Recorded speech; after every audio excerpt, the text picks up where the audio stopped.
Ladies and gentlemen, can I please have your attention? I've just been handed an urgent and horrifying news story. And I need all of you to stop what you're doing and listen.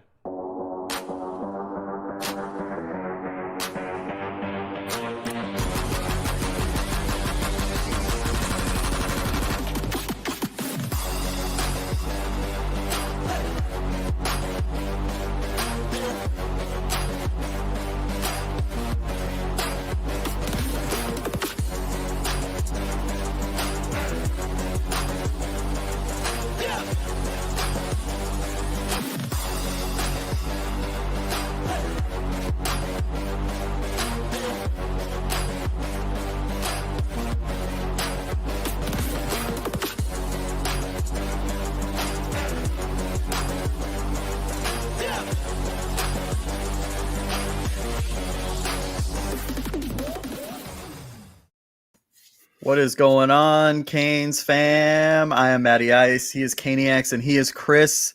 And this is Canes calling live. Boys, how you doing tonight? Feeling good. Feeling good. Man. I'm doing good.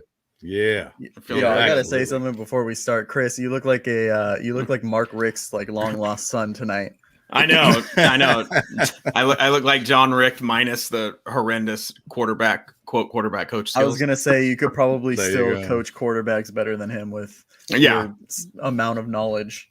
Or just playing NCAA 14, probably. Yeah. So boys, how was the weekends? How's everyone doing tonight? Doing good. Doing good. What do you got, Caniacs? What were you up to this weekend? Had a good weekend. Sunday, went over to my sister's to celebrate Memorial Day, so we could recover on yesterday, and we had a great time. Was at the pool, barbecued, the whole works. Had a great time. How about you, Chris? Oh, dude, it was grill, man. It was on the Traeger all day yesterday. 3 racks of ribs. Had the family over, and just hanging out. I helped my sister-in-law move in on Saturday, so got my steps in on my Fitbit. So I kept active, and then rewarded myself with some racks of ribs, baby. There you go. That's nice. Matt, what are you doing? Well, I mean, I didn't do anything real crazy. I went to my girlfriend's friend. It was her birthday, so we did like a wine tasting thing at her house, and I'm not a wine person me neither. At all. No way. Yeah, no, it grosses me out. It's too acidic for me, and it's just I'm just not into it. Yeah. And so they were trying to describe all the wines, and I was like, dude, this tastes the same to me as the last one. So you're not a red or a white guy. You don't have a preference on it. Nothing like that. I'll say the white was more tolerable for sure. But yeah. I mean, we still had fun. I was drinking some Trulies too. They have these hard iced tea ones now.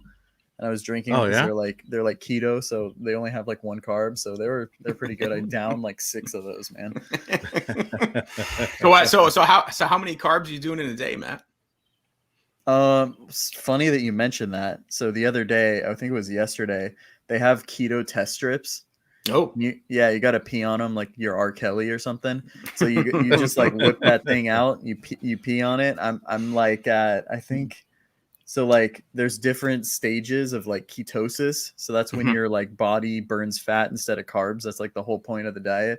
And I'm just at being in ketosis, just made it. Yeah. So okay. Always doing it, man. You're very close then. Yeah. So I've been losing some pounds, so I'm just trying to keep at it. Obviously, when I go up to Portland, I was going to say when you touch down on Friday, when we meet up on Friday in Portland, dude, that's going to go out the window when we go to our dinner. I know. I just accepted that. I mean, I haven't had anything bad for a while, so yeah. I've been holding a cheat day for when I go to Portland. I guess it's more of a cheat weekend. There you go. Right? Saving it up. Yeah, exactly. That's so awesome. I'm excited for that. Absolutely. But yeah. So the thing I wanted to talk about, obviously today's a big day. Dead period is over. Miami is having a huge cookout. Manny Diaz is throwing out all the specials.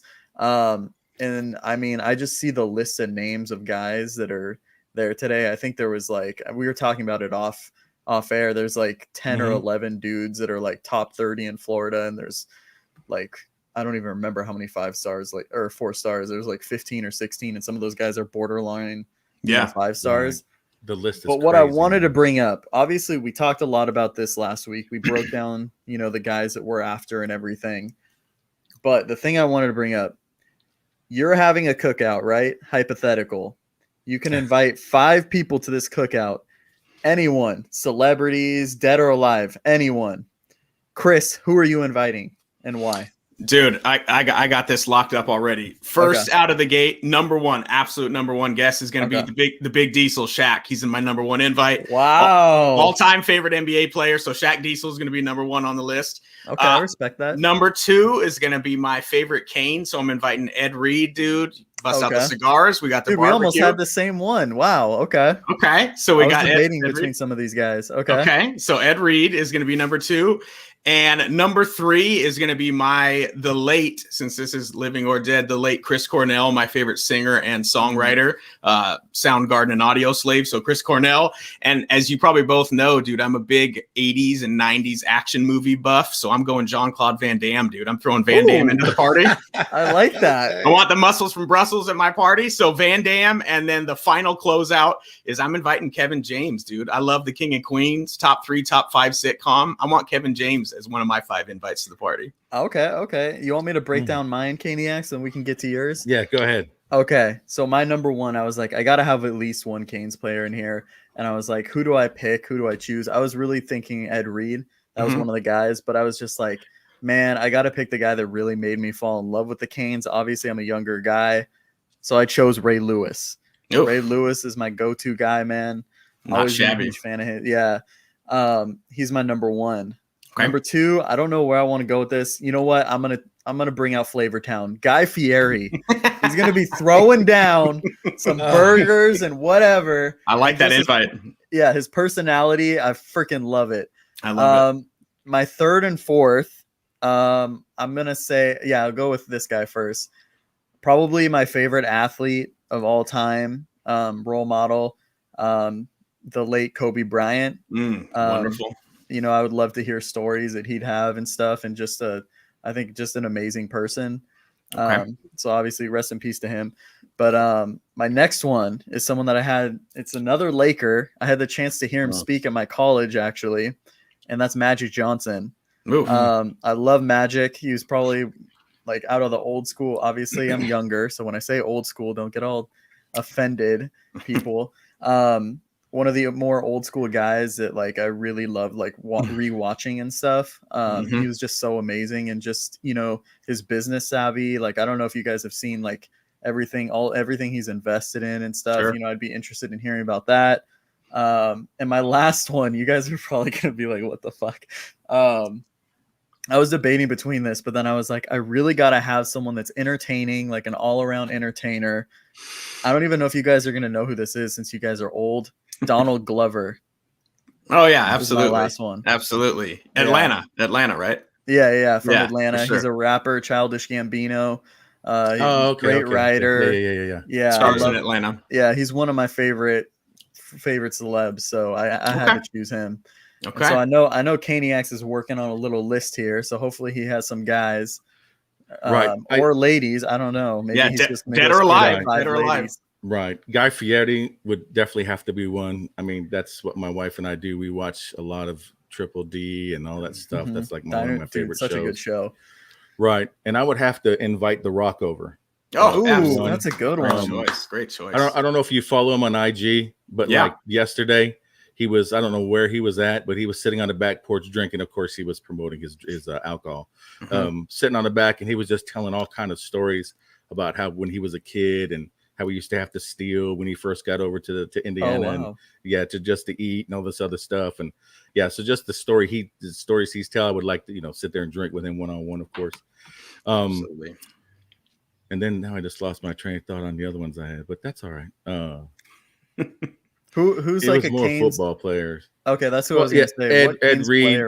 Okay, because I follow him too. I love when he's sitting around smoking the cigars, just BSing with the guys. He'd be so chill, man. I swear. I'm telling you. And then Conor McGregor. I would love to sit with Conor McGregor and just with him not being the show guy in UFC, just him behind the scenes guy. I think that would be pretty awesome to go see too. I gotta say, cookout. I think that'd be a pretty nice cookout thing. yeah. I gotta say, I was really thinking. Obviously, Chris, you said Shaq. I would have loved to hear like Shaq and Kobe stories about each other. That would have been hilarious. But I was like, I gotta pick Magic, and I can't have 3 Lakers. Like that's just too much. Yeah. So I was like, oh. And then my other one that was all you. Yeah, well, the one that was on the border was Steve Carell too. I love Steve Carell. Oh, he's hilarious. Great choice. Yeah, but I was like, oh. He might get the nod over Donald Glover. I don't know. It's hard. Yeah, I'd probably sub that out. I'd probably sub out for sure Donald Glover for Steve Carell. Absolutely. Yeah, I don't know. I'm a huge Donald Glover fan. I don't know if I could do him like that. You could have Michael Scott in character for a portion of your barbecue, dude, and you're not gonna be able to beat that, dude. I would just have like everyone from The Office, just like get rid of my 5. Give me 5. Give me Dwight, Jim, Oh God, Stanley. Kevin. I don't know. I think I'd take Kevin. You take Kevin, okay? Or Creed, dude. Creed's one of the more underrated characters, bro. Subtle one-liners. That's awesome. Oh, that's awesome. So what else we got, bro? No, I mean, I know we're gonna talk to John and stuff.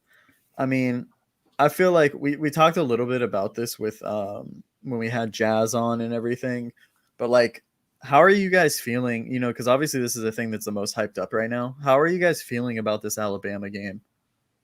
For me, it's like I feel like I'm getting like more confident that it's not that we're gonna win, but we're gonna be, you know, it's gonna be closer than people think. I don't know, man. For me, I'm just because I do like recruiting a lot. So today's obviously a big day with the OVs opening back up and the cookout on campus. So to me, I'm still kind of pushing Alabama to maybe next month or maybe at the end of this month after all the recruiting buzz and maybe we get some commitments this month and whatnot. So for me, it's still on the distant horizon. It's not totally dialed in, like within 60 days dialed in for me.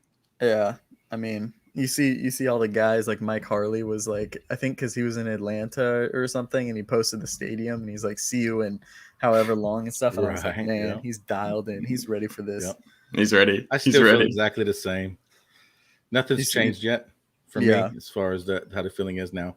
Come fall, when I get to see what Derek King's doing, you know, how he's how mobile he is. And of course, we're not going to see him get hit, of course, but we'll get to see his mobility a little bit. And then, you know, see how many people do not drop balls and and we'll go from there. Sure. Yeah. It's getting closer. It's getting closer. Quick question. You speak about drop balls. This is just on the fly. Who do you think is going to have more drops this year? D. Wiggins or Mark Pope? Oh, D. Wiggins. You know, I'm going to have something. Started off that this way. is what I'm going to say. I'm going Pope. I'm going to go Pope because I think he plays more. That's what I'm thinking. I don't know. For me, I think D. Wiggins is better. I mean, I like D. Wiggins. I mean, you can rag on both of them for drops all day long, but I'd put D. Wiggins ahead of Mark Pope in the rotation, whether that's really wide receiver 3 or wide receiver 6, whatever it is. I'd play D. Wiggins ahead of Mark Pope. Okay, that's me. Okay. Nothing wrong with that. Well, hey, whatever floats your boat. So, Chris, you know, you kind of referenced this earlier. You had said you're more focused on recruiting and stuff right now. Obviously, we mentioned it earlier too about the cookout and everything. How soon do you think we'll hear about more guys committing after this cookout? Do you think that some guys just wanted to come in person and just kind of see things for see things for themselves and have conversations with these coaches like in person before they committed, or what? Yeah, I think for sure. I mean, you got dudes like Shamar Stewart and even Nigelique Kelly both showed up in UM gear late this afternoon on campus. They were decked out in UM gear. And so it's like, you know, Shamar is between us and Georgia, and they got Nigelique pegged to go to Florida State. So it's kind of one of those things where I think people were coming probably for the food and to see the campus. You know, they're not getting the hot dog and Pepsi Al Golden special. They're actually doing some pulled pork and some decent food and stuff like that. So I don't know, man. I wouldn't be shocked if there was a commitment by the end of the week, whether, you know, that's 2022 or 2023 class. But for me, it's it's going to be one of these things where these dudes are putting out college visit edits now, which I've never seen before this week. So it's like they know that they're in LSU in a week from now, and then they get Bama. So it's like, I mean, I wouldn't be shocked if we get a commit this week. But at the same time, for me, it's like you got the whole month for these dudes that just didn't get to go anywhere for a year. So I don't know when the snowball starts rolling downhill and gets bigger and bigger for this class. I'm not sure, man. Yeah. Okay. Yeah, I get you, man. So I see that we have a guest to join. So are we ready to go to him? I'm just going to pop up one thing real quick. Talking about Canes baseball, they did lose both 2 games in in ACC champion in the whatever game, but they did make the regional. Well, it was Is that the Gainesville regional? No, this is the right. So they did make it to the postseason. So their first game is Friday, June 4th. To they're the second seed in the Gainesville regional. So they played the number 3. They played a 3rd seed on Friday, and then after that, we'll go from there. The way you said whatever, you're just like, whatever.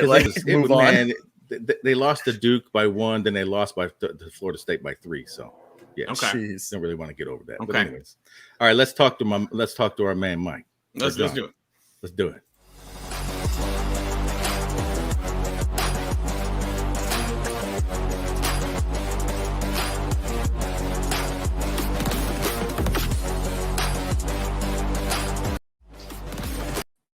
I hit the wrong one.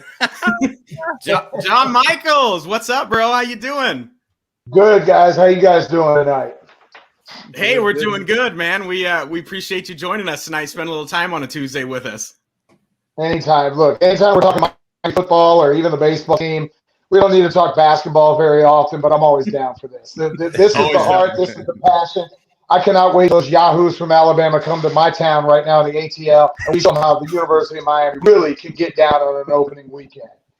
There we go. I love it. Well, John, so you work for 680 The Fan, right? In Atlanta, you work for them, and then you've done stuff for State of the U. And then, do you still do the podcast? That's where I first discovered you on the State of Miami.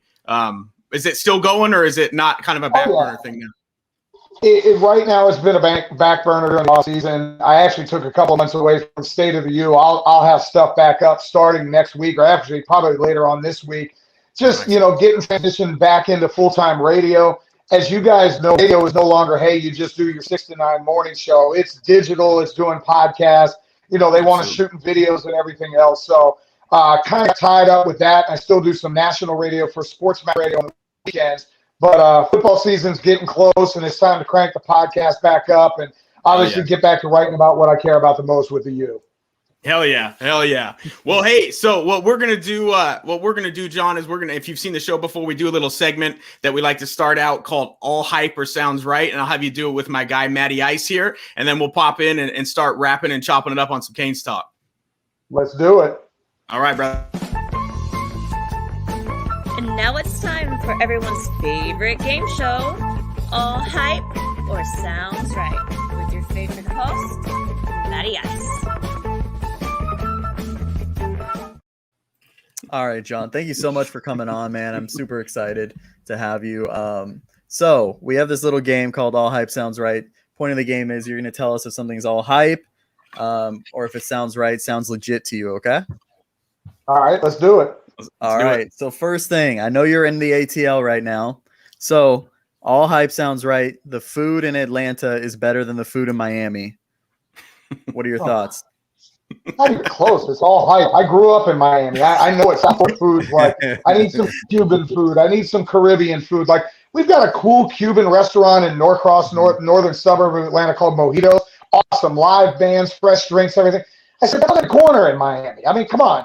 Don't get me wrong. Atlanta's got some cool spots, but nowhere close to what we got down in South Florida. Nowhere close. Okay, so bring food for the game against Bama. Basically, is what he's saying. I'm not saying that. There'll be plenty of food you can eat, especially downtown Atlanta. It's a nice little district. Stacks has got a great sports bar. Right next to it is Max's Pizza. Beer Gardens kind of got beers, a couple of different things. It's some really cool spots you can go have some food, but again, you're not going to get anything that you're looking for in Miami. We're not going to get the pork on a stick that we had at the old Orange when you get off a cart. My goodness, I miss that stuff too. Man. Yeah. That's awesome. Oh man. Okay, second one. We're gonna go to a Canes related item. De'Aaron King will end the season with more rushing yards than Mark Pope will have receiving yards. Oh, God. All right, here we go, John.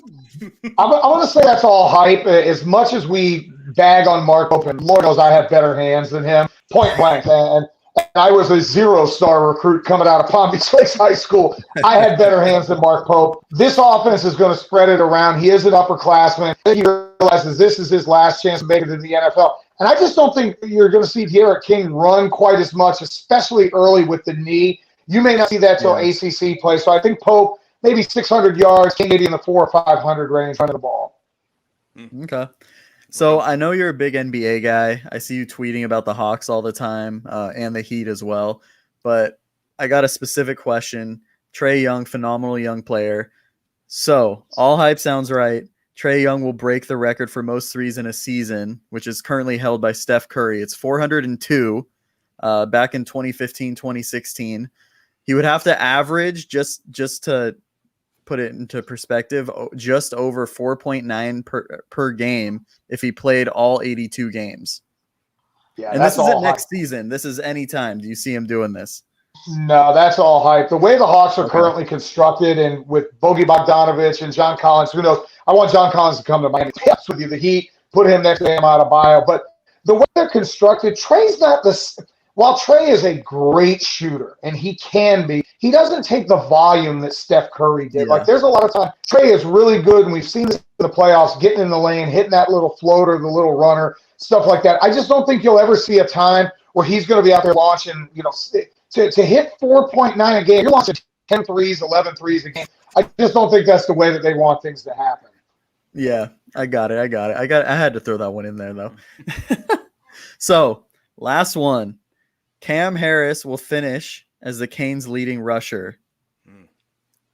I'm going to buy it. And I know I'm not. That's not all hype. I'm buying Cam Harris. I think. Sounds right. Well, Okay. I think Marsh had said something on social media and was like the most underrated player. And I said, it's Cam Harris. We were waiting for Don Chaney. And Don Chaney's really good. Don't get me wrong. Rooster was really good until he got hurt. I know you got a couple of young kids coming in. They're freshmen. This is a time where Miami doesn't have to play freshmen, but in spot duty. I think Cam Harris goes north of 1,000 yards this year. I think no line will be a heck of a lot better. Cheney probably gives you 500-600. Rooster throws in a couple of hundred, maybe catches some balls out of the backfield. But I think Cam Harris ends up being maybe not only Miami's leading rusher, he might lead the ACC in rushing before it's all said and done. Okay. I like it. Nice. I like it. I'll take that. I like that. Yeah, one of the more overlooked Canes this season for sure. Yep. So, John, I want to throw it back to Chris, and we got some questions that we want answers to. So, Chris, man, take it away. Yeah. So John, when did you become a Canes fan? Like what year and kind of what were those childhood memories like for you growing up a Canes fan, man? Oh my God, I can't say birth, but truthfully, and I think I wrote about this story, but my grandfather, may he rest in peace, used to sneak into the Orange Bowl in the 60s to watch George Myra Sr. play. And he said there was a chain link fence you could crawl into. And it was the 60s. If you went to watch the Canes, you went and watched. And I remember I was probably 6, maybe 7, and the 1980 season comes around, and Howard Schnellenberger's got him going to the Peach Bowl, the old Fulton County Stadium in Atlanta. And my grandfather, he lived in Davie for 50 some odd years, and he was like, this is the biggest game Miami's played, man. I'm 6. I have no idea. I just want to watch I want to watch the Muppets, whatever was on back then. And he goes, we got to sit down and watch Miami play. And Miami, as everybody knows, beats Virginia Tech at Peach Bowl 27-14, somewhere in there. And my grandfather smile on my grandfather's face. I said, you know what? I'm going to start following this team. So 81, they were pretty good. They end up going on probation. I think they go 9-2. 82, obviously, Bernie Kosar. Why am I losing track of who's going? Jim Kelly gets hurt. Mark Richt has to come in. They go 7-4. And then 83, I'm just now starting to really understand football at the time, playing whatnot, and you have the magical season. And I'll never forget they played Florida State the last game of the year, and my mom has us driving to Tampa. So I'm listening to like all the affiliates across the southeast in Florida trying to pick up the game, and we get to Tampa right when Miami's lining up to kick the field goal. And they kick the field goal and win and go to the Orange Bowl. Well, now for 6 weeks, all you hear is Miami has no chance. They're going to get blown out. Nebraska's going to mud stomp them. This is the greatest. They literally called Nebraska the best team in the history of football in that 83 season.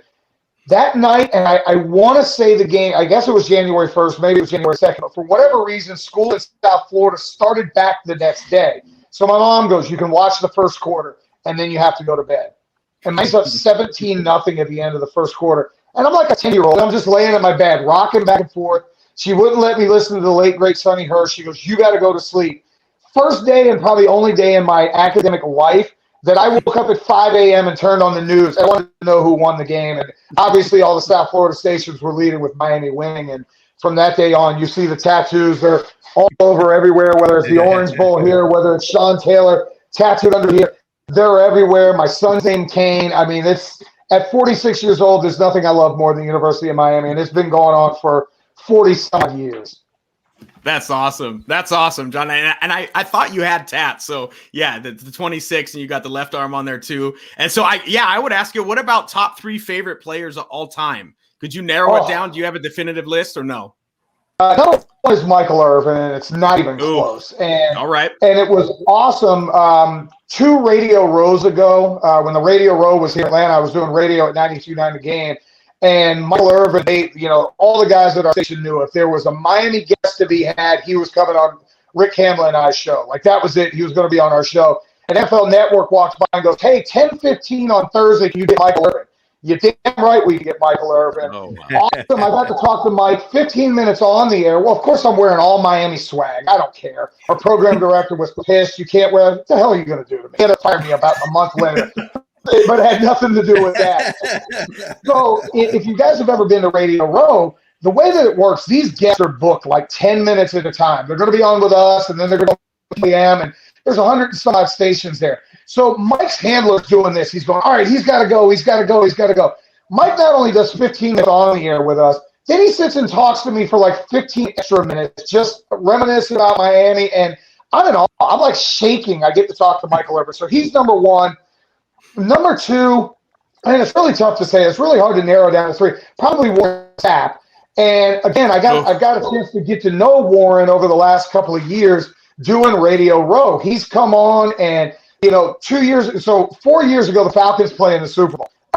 Big Tigger and Ryan Cameron, who are huge hip hop guys. Tigger, you may remember from BET, and then Ryan Cameron's a Radio Hall of Famer here in Georgia. They come by and they go, John, Warren Sapp can come on right now, but you got to have him on right now. We've got Dick Vermeil on. We've got Dick Vermeil sitting in front of us, and they're doing it. They're going, if you want Sapp, he comes on now. So I look at Dick Vermeil and I go, hey, I got to go to break. Sorry, thanks for coming. We literally gave Dick Vermeil 2 minutes. And Warren Sapp sat down and did 25 minutes with us, just off the hook. And me and him are laughing and joking. So fast forward to Super Bowl Radio Row in Atlanta. Warren's he's on a cane, and his hips all jacked up. He walks and does our hip hop station, V103, which is huge, biggest hip hop station in the Southeast. And then he walks by and goes, John, I know you got time for me. Same thing, sits down and does 25 minutes. So I loved him as a kid, and getting a chance to kind of get to know him was really cool. So he's probably number 2. And then Sean Taylor's got to be in the mix. I legit have cried every time I've watched a football life, Sean Taylor. Mm-hmm. I was in a bar in New York City for a Falcons-Giants game, and me and Dave Archer, who does a lot of the ACC games, also the Falcons radio network guy, we're sitting there at a bar, and this comes on, and I've got tears pouring. He goes, what the hell is wrong with you? Why are you crying? I said, that's Sean Taylor. Like, that's my guy. And then maybe about the 4th date me and my wife ever went on, I went and got the Sean Taylor tattoo right here, and she sat through about 4 hours of me getting tattooed, and that's my guy. So those are the 3. Sapp, and it's Michael Irvin, and it's Sean Taylor. But I literally could list 150 different players and love every single one of them. Absolutely, yeah. And I feel like if we all tried to narrow it down to 3, you could pop 10 out, and you could just rifle 10. And Warren Sapp's actually the dude that made me a Miami Hurricanes fan in '93. That was the dude that hooked me on the Canes. So yeah, for it to be your second favorite player, dude, I love Warren Sapp, man. That was a great story. And he's such a good dude. Like, he gets a bad rap, and I'm sure there's times with the media he hadn't been great. But and this has been my thing, and I've been lucky enough to do radio for 17, 18 years. I've never looked at athletes as, oh my God, it's an athlete. You're just another guy, and you're coming on my radio show. So this is my house, and sure. I've treated them like guys. Like, Randy McMichael is a good friend of mine, former Dolphin tight end. he actually, like when I lost my job at 92.9, he got the job at 92.9 in the slot that I was in.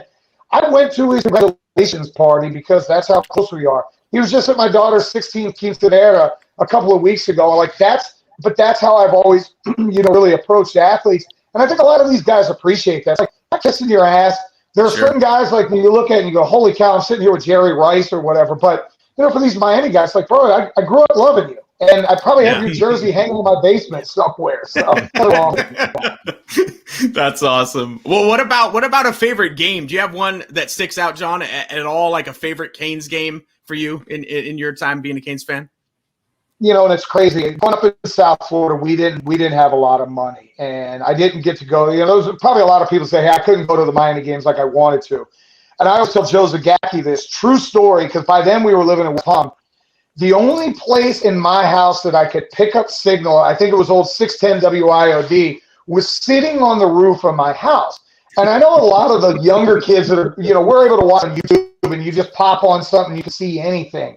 Back then, Miami was on like 3 times a year. You had the game against Florida State, maybe a game against Notre Dame in Oklahoma, and the rest of them weren't on TV. You just didn't get to see them play. So I used to sit on the roof of my house. I'd bring a big pitcher of iced tea and maybe a pizza, and I'd sit up there and listen to the games. And, it's another thing I feel really cool to know Joe and know Don and Josh and those guys and, tell them the story. Like in the 90s, it'd be 100 degrees in South Florida, and I'm sitting on the roof watching the Canes play or listening to the Canes play, which is awesome. So the reason I say this, my first ever live Miami Florida State game was in 2000.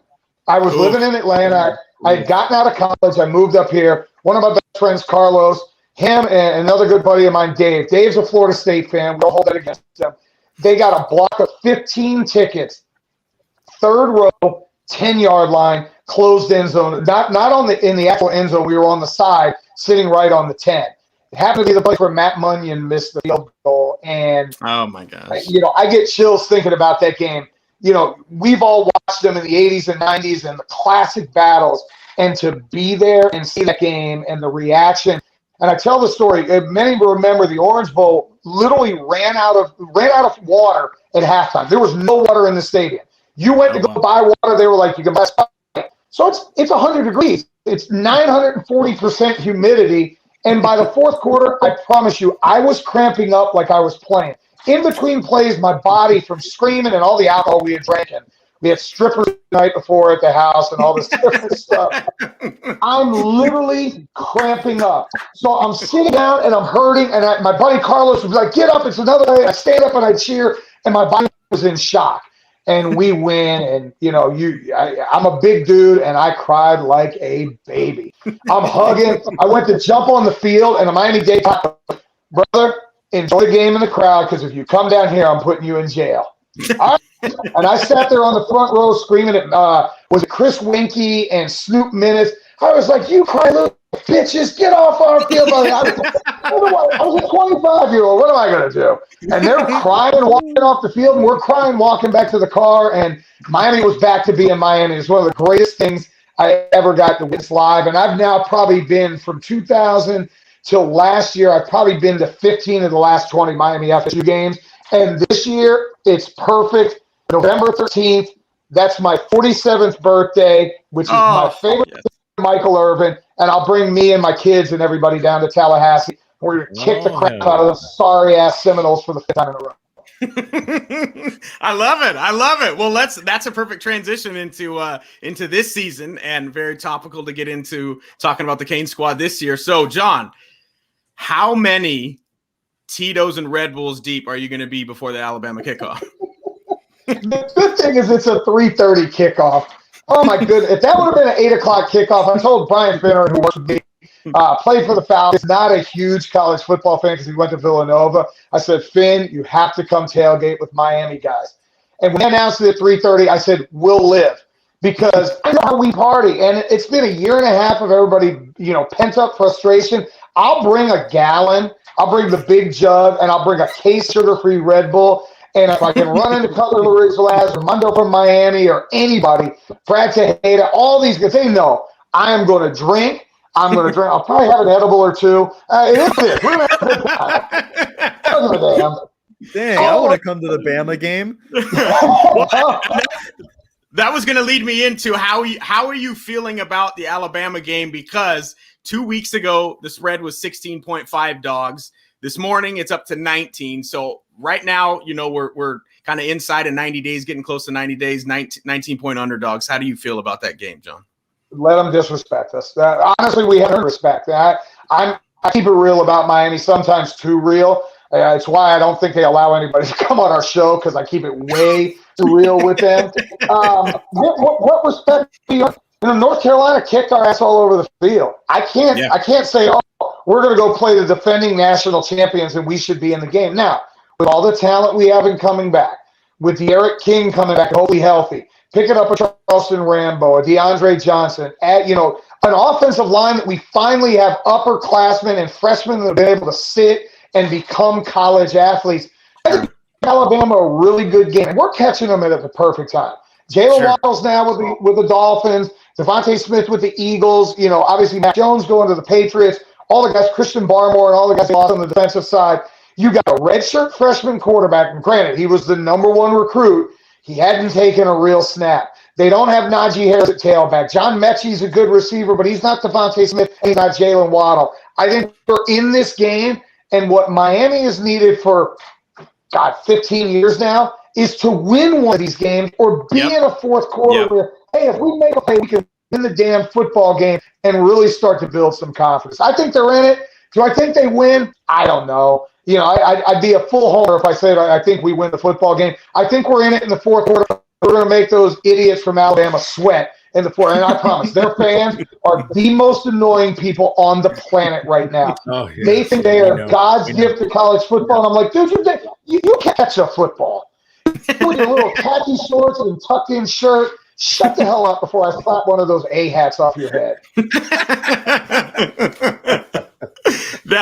We were kind of talking about this before we went on the air about what we were thinking and about the trolling of Alabama fans, of the Canes fans on Twitter. And so that kind of leads me into on this squad this year, John, who are you most excited to watch on offense and defense? Who's the one player you want to zone in on both sides of the ball? I mean, for me, it's Charleston Rambo. We saw what he could do at Oklahoma, taking the top off the defense. D. Wiggins, Mark Pope, and Mike Harley had a tremendous second half of the year last year. We were still missing that guy that you could run 4 verts, and it was coming, and he was going to run by you. And I think Rambo becomes that guy. And King's going to put him up the bat 2 or 3 times a game down the field. And if you hit one of those 3 and you get a 50 or 60-yard play, I think it's tremendous. I cannot wait to see him really after a receiver. On the defense side, I love Nesta Silvera. He plays with an old school. He's going to make me go buy a grill. Like, there's grill places here in Atlanta. I might have a grill for the game just because I want to be like Nesta. But he plays like an old school Miami guy. And I think Nesta realizes, this is my year. If I want to get my ass drafted in the NFL, I need to go out there and get things done. I think Nesta had a really big year, maybe like Darrell Willis a couple of years ago, where he just dominated the interior. I think that could be really big for Miami. And then obviously freshman Leonard Taylor. That dude, man, I can't wait to see him get somebody's ass this year. Sure. Hey, John. So we kind of talked about some of the defensive tackles, but I want to get your opinions on the defensive ends. Who do you see stepping up this year? Obviously, we lose Greg Rousseau, Quincy Roche, Jalen Phillips. Who's maybe one of the young guys that you see stepping up this year? I think it has to be body type. It's Jafari Harvey. I know he's the one that just looks like the prototypical Miami defensive end. We're asking a lot. Those kids had a lot to do in the bowl game, and it's not that they weren't ready. Oklahoma State had a really good left tackle that played in the game. Miami had moments. You had a strip sack that, if it's Virginia Tech, it bounces to them and they waltz into the end zone. For us, it bounces back to the quarterback and they get a first down and everything else. But Jafari Harvey's the guy that I look at and think he's got the body type, he's got the bend, and he's got that speed coming off the edge where I think he can be the guy. I wish we had Bethune-Cookman start to let some of these kids get ready, because you're going to have, 6'6", 6'8", 340 pounds of Alabama beef running at you. And, I think these kids are going to have a lot on that first game. But I think we got a lot of talent. Obviously, Manny's done a great job. Jess Simpson coming back is huge. The way that he's going to have him attacking upfield, I really like that. And I think Manny's going to say the hell with it. If I can't get pressure with 4, I'll send 5. If 5 doesn't get it, we'll go with 6. And trust the guys at the back end. Sure. And I was going to follow up on that and say, John, so what are your expectations of a Manny Diaz-led defense this year? I mean, you know, we're moving on from shitbird Blake Baker. There's no more D'Onofrio. What are your expectations of Manny Diaz returning to run the defense? Just getting closer to where they were in 2015, 16, 17, and 18 when 18. he was the DC. You know, 18, the offense was, oh my God, Mark Richt's last year offense was horrible. He still had a top 15 defense. You know, you had guys that wrecked shop.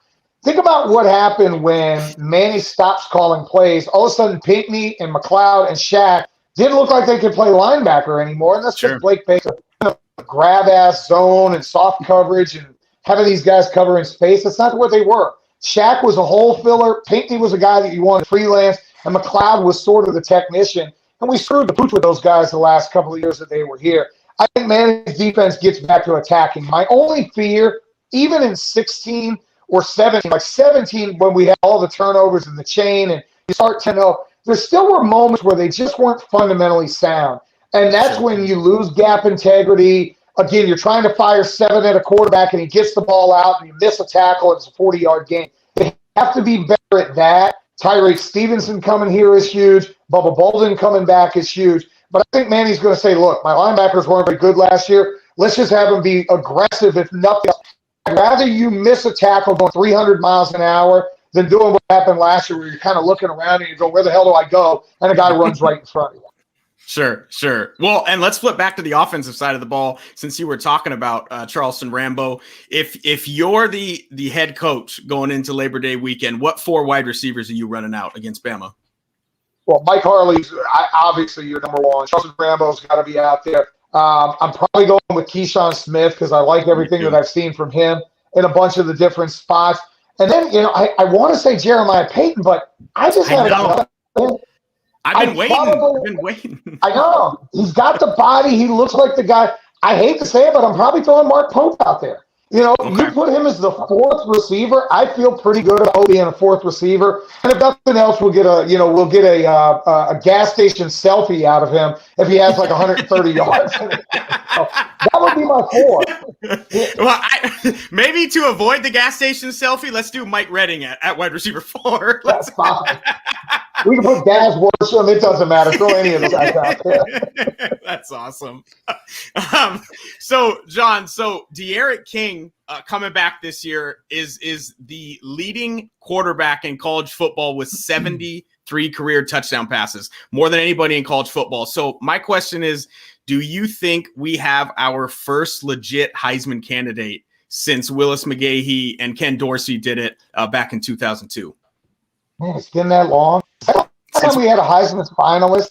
Oh. Yeah, they were there. McGahee was 4 and Dorsey was 5 in the final voting. So we're talking 19 years. And McGahee got completely screwed. You had Carson Palmer, who had like 3 good games.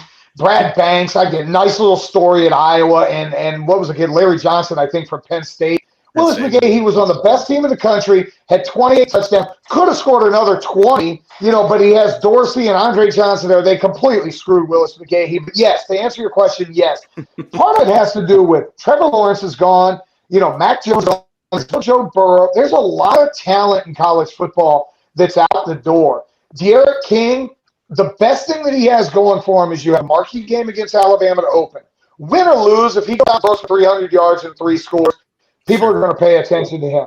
You have a mid-October game against North Carolina that everybody's going to say, look, win this game and you got a chance to go to an ACC championship. And especially on the back end, you get the ACC championship game against Clemson. He's got 3 huge games, but then he's also got games he can put up stats. You're going to put up numbers against FSU. You'll put up numbers against Georgia Tech, and I don't know Thomas, but he knows we're going to put those numbers on him. And I think King – with the way that he can run it and throw it and the fact that there's not as many marquee guys to start the year, he'll get the hype. And as long as he doesn't have a stinker somewhere along the line, absolutely. I think De'Aaron can have a monster year. Awesome. And I wanted to follow that with, do you think realistically with this senior loaded football team, this is the year that we win the Coastal and probably face off against Clemson? I mean, they got, I think was DraftKings Sportsbook has the over under at 9.5 wins as of yesterday for the Canes. So do you think we end up in Charlotte? If we're not in Charlotte, Manny Diaz can get on the yacht, take his chain, take his damn rings, and get the hell off my campus. And I want Manny, but there is no effing excuse for Manny Diaz not to have this team in Charlotte, North Carolina. You have a sixth-year quarterback who's arguably one of the 5 best players coming back in college football. You have an upperclassman offensive line. You are loaded at receiver and running back. Yep. You've got you're missing a few pieces on the defensive line, but they loaded up with 4-star. You brought in improvements at linebacker. You brought in the best corner in the transfer portal in Tyreek Stevenson, which now moves Blades over a spot, which moves DJ Ivy over a spot, which moves to Corey Couch over a spot, and probably puts the guys where they're supposed to be. And you brought in 5 stars. You got the best 2 players in Florida in James Williams and Leonard Taylor. If you can't beat North Carolina, there's something wrong. And I'll say this. I respect Mac Brown, and he's done a hell of a job. You know when he took the job? The same year Manny Diaz did. And I was at the game that Thursday night when the Coach Perry got his first start. Miami won 48-7 or 4, whatever. Beat there. I was so drunk by the end of that game. I have no idea how I made myself. Listen to this trip I did for that Thursday night. The time I was doing 10-2 here in Atlanta. I got some free flyer miles. I got season tickets. I might as well go to a game. And my mom lived in Fort Lauderdale at the time. My boy Carlos is in Palm Beach. He goes, I can get sweet tickets for free. He goes, just give away your ticket for the game. Get off the air at 2 to a 15 to 20-minute train ride from where our studios were to the airport. Get on a 4:30 flight, land at 6 o'clock. My mom shows up with a Yeti of Tito's and Red Bull for me. And an extra bottle to go. We drive straight from Fort Lauderdale Airport to the obviously Hard Rock. We finish, just me and my mom, the bottle of Tito's. Then go into the game. Sweet, so we've got all kinds of free drinks in there. I don't remember the fourth quarter. The only memory that I have of that, I'm really good friends with Algie Crumpler because he played for the Falcons. He sends me a text and goes, "You look like you're sitting right next to me." He's a North Carolina grad. He was one section over. He comes over and I get a picture of him in my turnover chain as we pick 6 of them. I had to get on a 6 o'clock flight the next morning to get back to Atlanta at 8, take the train back to the studio, and do my Friday morning show at 10. I was still drunk when I was at the station like, oh, God, but won by a lot. The point of that story is Mac Brown started that next year after the mess that Larry Fedora left him, and North Carolina has passed Miami by. I'm sorry, Andy, you had more resources. You had better talent. No actual way you should lose to them again. No way. Absolutely. Yeah, I agree. I think the measuring stick is if the team's not in Charlotte, then this would be an epic failure of a season. And I wanted to, you brought up some younger players, which is a great lead into my next question. Do you think by mid-season a James Williams, an Avante Williams, or a Cam Kitchens is starting at safety, probably opposite of Bubba Bolden? Are one of those 3 starting by mid-season? Probably. I like Gervin Hall. He went to my high school. Palm Beach Lakes in the house. He ain't very good. He's a guy that's wearing Sean Taylor's number that doesn't play like Sean Taylor. And there's no knock on him. There's never been another safety like Sean Taylor. He's a rotation guy. He's a guy that probably shouldn't have been starting as many years as he had. So, yeah, I think someone comes in and takes it. I want to see James Williams. Me too. At 6'5", back there knocking somebody's ding-ding in the dirt. Like, come up and knock the snot out of somebody. I want to see Amari Carter run down on kickoffs. Go run your hell. Think about the heyday of Miami when you had guys like the McClover twins that used to run down on kickoffs. Carl Walker were to run through a concrete wall on kick covers, because that's what his lot in life is. That's what Amari Carter should be doing right now. I want to see James Williams or Cam Kitchens or Avante, any one of them. Yes, by the time Michigan State rolls around, one of those 3 guys is starting next to Bubba Bolden. I love it. I love it. I love it. John, let's transition a little bit away from football. And so we talked about earlier, you got the show in Atlanta and you lived there. And so I wanted to know if you could rank these 3 rappers: Outkast, T.I., Ludacris. Give me 1, 2, 3. He's writing it down. He's taking it very seriously. But That's very serious. You put them in order. Outkast, it's not even close. We knew that was one. Thank goodness. And I'd have T.I. number 2, and then I'd have Luda number 3. And it's not a knock on Luda. Again, I've been lucky enough to meet Luda a few times. Great guy. It's just when I go back and listen to some of his music, it's not as replayable as it once was. Like if I hear "It's Saturday," wiki, I don't want to hear that song 3 times. I can put 7 or 8 T.I. songs on and really just bob my head. Yeah. And Outkast is classic. Saturday, I had some people over the house. We were doing barbecue, and I just started running through Aquemini and ATLians, and those dudes are unbelievable. And I was lucky. A few years ago, they had a concert at Centennial Olympic Park, which when you guys come here for the game, you'll know where Centennial Olympic Park is. Huge venue where they have the Olympics and everything else. It was an open concert where kind of like this front area was VIP, the second area was, sort of VIP, and then the third area was general admission that went like half a mile back. Well, a buddy of mine had us in the second VIP, and I was pretty intoxicated. I go, "We're getting in the regular VIP." They go, "How?" So we're just going to walk in there. And I just walked in with the crowd, and we went in. Free drinks the whole night. So I was probably 10 feet from stage as Outkast had an awesome concert, and Big Boy and Andre are second to none. There was a documentary on Netflix called The Dungeon Family. If you haven't seen that, you have to find it on YouTube or somewhere else.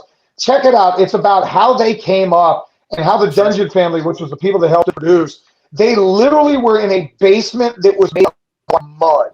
And that's where they produced a lot of their music. It's an amazing story. And there's not a better group. They are Southern hip hop. It's Outkast and it's but then T.I. and Luda right behind it. I like it. Yeah. I thought probably all 4 of us would probably say Outkast was number 1, no doubt on that. One of the things that, as you probably know, John, is today is the big cookout. OVs start today, recruiting floodgates open. So I wanted to ask you, if John Michaels was the pitmaster on campus today, what are we serving? What are you dishing up, dude? What are we throwing on side dishes? What's going on the grill if you got these recruits coming to the cookout? I am a big steak and shrimp guy on the grill. I'll go get 10 pounds of, like, over the weekend I cooked 5 pounds of sirloin and about 10 pounds of shrimp. Shrimp is simple, and Mondo in Miami will tell you, because Mondo came here for the Louisville game and came to my house and probably ate 2 pounds of shrimp by himself. He's a little greedy little dude, but it was okay. I invited him. Shrimp is simple. I put a big thing of aluminum foil. I will put literally about 8 sticks of butter. I don't know if you've ever had the Tony Factory spice, which is the Louisiana spice. It's got the get to it. I will power the Tony Chachere's on there, power some garlic salt, and then squeeze fresh limes and lemon, and just throw the grill top down and let the shrimp go. And then the steak is just either a Chicago or a Montreal steak rub. Put that on there, cook them medium rare, or medium or medium rare, and let it go. I think the kids would be good with that. Yeah. Steak and shrimp's never going to be disappointing anybody. That's for damn sure on the grill. I'll be honest, I'm not a great barbecue. I know people like to do the Boston butt. I don't have the patience to cook for 6-7 hours. 30 minutes on, and I need my meat on and off in 30 minutes. Warm my meat up and then put it in your mouth. And there we go. I knew it would take us about 20 minutes to get there. I knew it was coming. That's awesome. So last non-sports question. Who do you got this Sunday, man, between Floyd and Logan Paul? Logan Paul's plus 650 underdog. They said he's got a 13.3% win probability, dude. I mean, is this just a sparring show, or are we going to actually see anything resembling any type of competition? First of all, I don't like Floyd Mayweather. Neither do I. Those two idiot Paul brothers, I would like to kick them square in the nuts. Like how they became millionaires, kudos to them is beyond me. I hope Floyd Mayweather lumps this dude up like Kimbo Slice. May he rest in peace. Used to do in some of the backyard street fights. It's so good. Like, I'm a boxing guy. I love boxing. I've been to 3 or 4 fights in Vegas. Like, there's nothing better other than Cane's football and maybe sex with a really hot woman than going to a live. You talk about nationalities separating themselves. Like, I went to 2 Manny Pacquiao fights to see the Filipino people just like worship the ground that Manny Pacquiao walks on. For these 2 idiots to step into a ring and act like they're boxers, you're going against one of the greatest boxers that's ever lived. Like or hate Floyd Mayweather, it's one of the greatest boxers that's ever lived. I hope he beats the dog shit out of this guy. So those 2 idiots never, ever, ever disrespect boxing again. It's ridiculous that non-fighters keep trying to step in the ring with actual fighters, and I hope Floyd teaches this guy a lesson. For sure. I like that. I like that. Matt, what do you got? I know you got one chalked up here. What do you got, brother? Yeah, no, I was going to ask him, going back to that cookout, something that we were talking about before you came on was if you were having a cookout and you could invite 5 people, living or dead, famous celebrities, who would you have and why? I know that we all mentioned a Canes player. I think each of us had at least one Canes player. I already know who his Canes player would be. So I get to invite 5. Yes, Michael Irvin would be there for way more reasons than one. So I got to write this down. I think Michael Irvin, Dwayne Wade would absolutely be there. D Wade's my favorite basketball player ever. Okay. I got to have some women to look at. Christina Milian, and I hope my wife isn't looking because she hates Christina Milian. Who, by the way, for some reason, I have no idea why Christina Milian follows me on Twitter, which I wrote into my wife's face a couple of times. I said, look who follows me. I hate you. And if I see The Rock, I said, good. You sleep with The Rock, that's fine. I'd have to bring Halle Berry. She's still the baddest woman that's ever walked the planet. And if you could see where I'm going with this, it's athletes and it's hot women. And I want to tell you, a hot Colombian fitness model named Anlela Sagra. Sagra. Go ahead and check her out on Instagram. Let's just say she has abs that you would like to roll down and just eat the meatball off the bottom of her stomach. It's unbelievable. So that would be the cookout. I get Michael Irvin, Dwayne Wade, Christina Milian, Halle Berry, and Anlela Sagra, and I don't talk Michael Irvin and Dwayne Wade at all. They'd be all right themselves. I love it. Ours is a real sausage fest compared, man. Wow. He put 3 hotties in there, dude. He's ready to rumble. That's funny. I love it. I love football, but I'm around dudes way too much. And if you ever see my wife is way too hot for me. She knows that I have a type. It's usually hot and Latina. So it's not hard to figure out who I like. There you go. Well, John, I only got 2 more questions for you, man. I don't know if it's gonna be tough to follow that answer.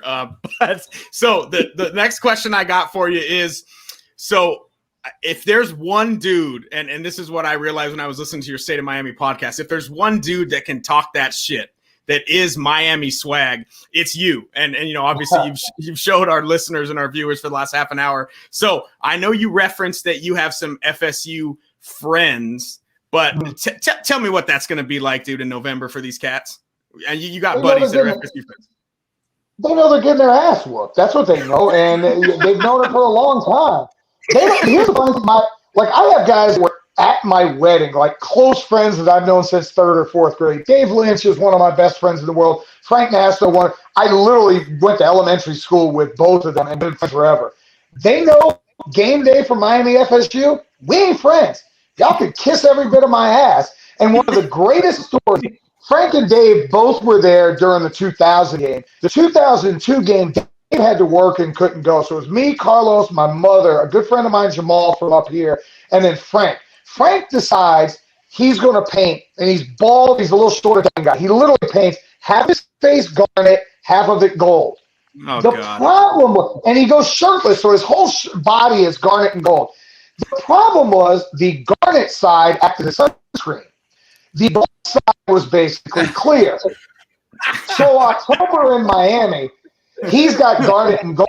So he gets insult to injury. Xavier Bateman, this is the kick wide left. He goes home and takes a shower, and he's literally got a sunburn on the whole gold side of his face. So now he's got to go to work on Monday, half sunburn, half not. Tom is a friend of mine who played at Florida State. We don't talk. That week, it's Miami FSU week. Fuck you if you wear those colors. I literally was bad. Here's my bad parenting moment, and my wife would be crazy. 2 years ago, we play in Tallahassee. I'm lucky. Atlanta to Tallahassee is about a 3.5-hour drive. I can do a day trip, leave, go to the game, come home. And at the time, I was doing radio for the Falcons, so I have to come home for a Sunday morning. So we leave here 6 a.m. I think it was a 3:30 kick. We get down, we tailgate. We're having a great time with all the King family. And I tell my kids, who at the time were, I guess, 14, 11, and 10, I said, this is the time you guys get to cuss. And they kind of looked at me. My wife goes, what are you doing? I said, when they do that stupid-ass chant, you go, fuck you, Seminoles, fuck you. Horrible parenting. Feedback's probably wasn't. And I've got my 10-year-old, the Kane's now 12. 10-year-old Kane standing in front of me on the bleachers at Doak. Fuck you, so. He's my kid, and I love it. So that's how I feel about those idiots from Florida State. By the way, I got into Florida State and I ripped up the acceptance. I'm not going to that shit school. Kiss my ass if you think I'm giving you $700 a semester. No way. So we got John on a high right now. So the last question is going to be absolutely perfect. So this is your slice of life question of the day, John. Here we go. Okay, we're going back to single John. So you reference your list. We have 3 chicks out of the 5. So single John, you're on a blind date. Nice restaurant in downtown Miami, and halfway through the date, you find out this chick is either a Florida State fan, a Gator fan, or a Notre Dame fan. What's the next move? Halfway through the date? How hot is she? Let's just be subtle and say she's an 8. She's an 8. Okay, I will say, there's a lot of cuss on this show, right? I know, I've been cussing the whole time. Pussy's undefeated. I'm just going to say it just like it's undefeated. I worked for the Atlanta Falcons for 9 years. I traveled with the Atlanta Falcons for 9 years. You know what their biggest rivalry is, right? It's the New Orleans Saints. Those two franchises hate each other. At Flowery Branch, in the urinals, it's shaped like the New Orleans Florida League, so we piss on them every time we go in there. I'm married to a Saints fan. My wife is diehard Saints fan. When those two play, we're not around each other, and we talk shit to each other. If she's an 8, I can bang the Florida State out of her. If she's an 8 and she's a Florida fan, I can bang the trailer park out of her. If she's 8 and she's a Notre Dame fan, she might be a guy. So I'm going to let that one go. I don't think there's any better way we could have ended this interview, dude. John, oh my God, that's I great. appreciate you spending time with us, man. 45 minutes chopping it up, dude. It was a blast. And there'll be some quotes out of this interview that we'll be referencing for many years to come. I'm sure there is. Anytime you guys want to do this, I'm always free. I love to talk Canes football. We get closer to the year. You guys are repping the youth the same way that I am. I'm just ready for football season. Hopefully our baseball team can get rid of the University of Florida in that crap-ass redneck Gainesville regional we got to go through here in the next couple of days. We'll see. We'll see. All right, John. Appreciate it, brother. Thanks for coming on, my Thanks, man. Appreciate it. I got it. It's all about you. That's all about the you. Oh, my God. That dude's awesome. That was hilarious. That dude is amazing. That closing line, I could bang the FSU out of her. And then I don't remember what he said about Gainesville, but then he said that Notre Dame chick, if she's an 8, is probably a dude. Dude, I must let it go. Bro, when we first started All Hype Sounds Right, I was like, I wasn't really like I don't know, because you introduced him and everything. He came on, but then when I was looking at him asking the questions, I was like, "Holy shit, is this Batista?" I was like, "Dude, this guy looks like he can murder me with his bare hands." Yeah, he does have a little Batista doppelganger. He does look like Batista a bit. Yeah, but man, that was awesome. He was hilarious. That was 45 minutes of just kinetic energy, dude. 10 out of 10. Great. But you're not gonna beat that, dude. You're gonna come reeling off of that. Oh my God, that's dude. awesome. That was hilarious. That he made me want to go to the Alabama game. Like honestly, I'm ready. You should. And you find him in the parking lot with Tito's and Red Bull. I'm gonna find him. I'm gonna find him. That's awesome. Me and my mom finished this before we got there. So dude, that was a blast, was it not? Caniacs, Matty Ice, that was a blast. That was a great one. That was good. That was really fun, man. We're gonna have to have him on again. Oh, maybe we dude. can have him and Toast on after the Alabama game. Oh or something. God! Or dude, what Oh. about him? Florida State week? My God! Dude. Oh yeah, that's gonna be hilarious. Oh, boy. sign it up. I love it. Do it. I love Let's I go. love Yeah. it. Well, We what can do we bring want? an FSU guy on too. Oh yes. What do we want? What do we want to close with, fellas? What do you got, Caniacs? Any last words for the listeners and viewers? What do you got, brother? Yeah. Be sure to subscribe to our YouTube channel. Also, check us out where you can get all your podcasts on iTunes, Spotify, all the main ones, iHeartRadio, everything. Also, thanks for the great show for everybody who shows up on the live chat. Really much appreciate that as well. Also, we are part of the YouTube network, which is a bunch of people that do Kane stuff on YouTube. Right now, you can go after we're done, go catch the Canes breakdown on the Canes Insight YouTube channel. All right, so go do that. Make sure you follow us next week. We'll be here next Tuesday and every Tuesday. You know, that's what we do, guys. Oh yeah, and then one more thing, brother. Fresh off the press, here we go. Yeah. We got some Canes call-in podcast stickers right here, brother. So if you go to Canes call-in at Twitter or you hit me up on Instagram, 5X_national_champs, 5 bones, shipping's on the house, bro. Let us know if you want them. Canes call-in podcast on the house, brother. Oh yeah, those are nice, man. Well, we man, go. I'm excited. I get to see Chris this weekend. We're gonna you chop guys it up, enjoy man. that. Have some Enjoy fun. that. Chop it up on Friday. night. And then Yeah, we man. just go into Tuesday for another great show, fellas. So I guess Absolutely. leading into next week, it's only about one thing. It's all about the you. It's all about the you, Yes, baby. sir.